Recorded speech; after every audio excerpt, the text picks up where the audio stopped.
I'm thankful for 20 years in this job. I'm thankful to be able to talk to you and question you every single day. I feel the gratefulness there. Now my question. Yes, ma'am. I hope you felt the passion of my thankfulness. So, the question is, since I didn't get a chance to ask Secretary Tillerson, there's a black hole when it comes to intelligence when it involves North Korea. And he was talking about, he said, Secretary Tillerson said, things will get worse until they're ready to talk. With that said, the rhetoric is still amping up. What is the concern about the intelligence that we don't know about? What do we know as relates to the nuclear capability of North Korea, and what are the concerns about the things that we don't know? I mean, obviously, the biggest concern is making sure that we take steps every single day to protect Americans. That's what the action of the president that he's taken today and that the Treasury Department will take tomorrow is, again, putting that maximum pressure on North Korea to put a very large focus on denuclearizing the Korean Peninsula. That's been the top priority, and that's going to continue to be our priority. We don't feel that they're fully there yet, and we want to keep pushing to make sure that we're taking steps to prevent them from getting any further into this process. I can't go really deep into specifics on information like that, but certainly, again, the priority of the administration is to protect Americans and partner with our allies and our friends around the globe to do that. And I think that's what you're seeing in some of the actions that took place today and that you'll see again tomorrow. And lastly, on this Twitter, this back and forth Twitter with the president. Sorry, April, I'm going to keep moving. I understand, but this is a hot story. But does the president regret? And I'm sure that one of your colleagues will happily ask for Does the president regret this tweet? I mean, he came back twice yesterday. April, I'm starting to regret calling on you first. But you were still thankful for all of us. I'm part of the group. I am, but I don't want that to go away, so I'm going to move on to one of your colleagues. Francesca, go ahead. Well, I am very thankful for you calling on me regularly as well. But I will follow your lead and be thankful for our service members. My brother's a service member, and our police. My dad is a police officer, so I'm very thankful for their service. But I want to ask today about something that Kellyanne Conway said this morning on Fox and Friends about the Alabama Senate race. She brought up tax reform and tax cuts and said that the Democrat running in that race would not be a vote for tax cuts. And she did not directly endorse the Republican that's running, Roy Moore. However, it opened the door, I think, to a question that we haven't really discussed in here yet, which is whether the president would be supportive of a writing campaign of someone like Luther Strange, who he supported in the primary, or Jeff Sessions, his attorney general. Both of those are going around. I think we have addressed this. I've addressed it quite a few times, but the president feels that it's up to the people of Alabama to make that determination who their next senator will be. I've answered a number of questions on this topic, and our position hasn't changed over the weekend. It's certainly still the same as it was when I answered those questions on Thursday and on Friday. You asked that you said whether the president would support a writing campaign. We said for we Jeff support Sessions. the people of Alabama making the decision on who their next senator should be. Cecilia. Thanks, Sarah. I am thankful for the First Amendment. Oh, yes. We're thankful for that. Kellyanne Conway today I here. think we all are. Good. What part of it, though? Kellyanne Conway, I want to ask the Kellyanne Conway a different question a different way, though, because she was here on the North Lawn and she said that she warned Alabama voters not to support Doug Jones, not to be fooled by Doug Jones. So is that the position of this White House, that voters are better off voting for someone accused of assaulting teenage girls than a Democrat? Look, as I've answered, I think even for the third or fourth time just today, as well as 10 or 15 times on both Thursday and Friday of last week, the position of the White House hasn't changed. We feel like the people of Alabama should make the determination on who their next senator should be. But she made a clear suggestion over who they should vote for. And I'm giving you the answer to the position of the White House. Jim. Sarah, first of all, I'm grateful for my daughter and my family, and the fact that I went to the Ohio State University as opposed to Michigan. We'll let that slide. But my question is, does the president really regret intervening in the case of the UCLA basketball players? And what message does that send to other U.S. citizens who may be held captive by a foreign government?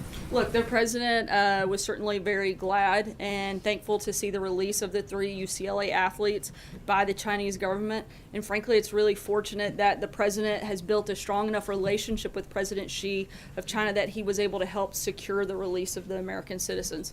Whenever the president is able to use his office and those relationships to help American citizens held overseas, he's certainly going to do that. And again, certainly the president was happy to intervene, and I think he's made that clear by taking that action upon himself to do that without being asked, and certainly something that he's done several times in these brief, short 10 months that he's been in office, where he's secured the release of several American citizens and brought them home.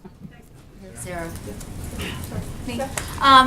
Well, first, Sorry, so it's my confusing. gratitude. I'm grateful to have the opportunity to fill in for our chief, John Roberts, and I'm grateful to only have a month left. One in the oven, so it's my first.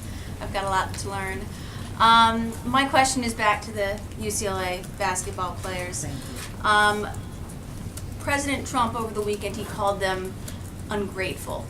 And I'm just curious because, the players have already apologized in their briefing last week. So what more would President Trump like to see from them? What would satisfy him?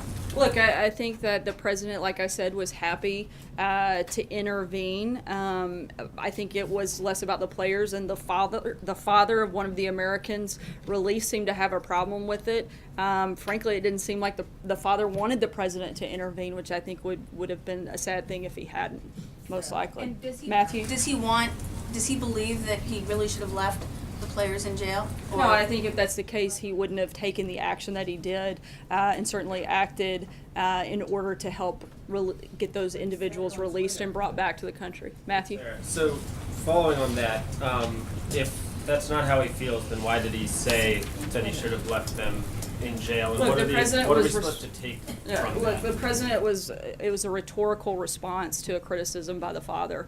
Again, I think the president was happy to see the release of these individuals and have them back in the United States. Margaret? Thank you. I'm thankful also for the First Amendment and for this exercise. I think it's good for preparation for everybody for Thursday with your families, so that you guys will have already thought through what you're thankful for, so you'll be the most prepared. Exactly. Yes. Can you tell us whether the president or the White House actively encouraged the Justice Department to move forward with the federal antitrust suit against AT&T Time Warner against the deal that's been announced today?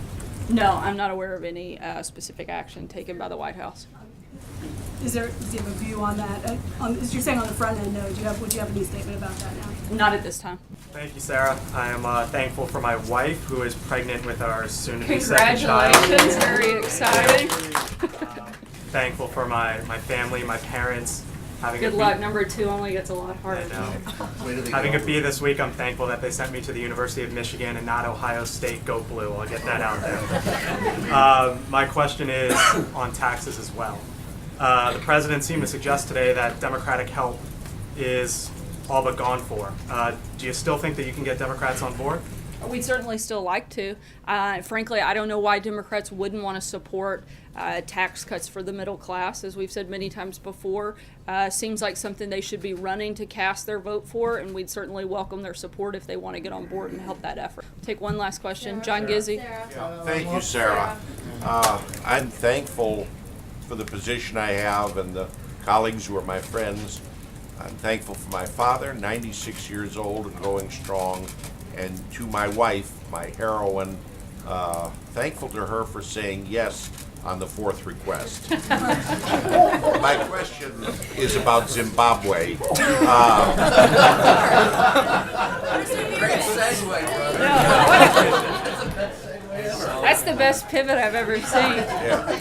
Will the administration recognize the new regime that apparently is being led by General Chiwenga in Zimbabwe, and will there be any interaction with the new government in Harare, specifically about they're cutting back on the influence of China and North Korea in their country. I don't have any announcements on our relationship with Zimbabwe at this time, but certainly we'll make sure and keep you guys posted. Again, want to wish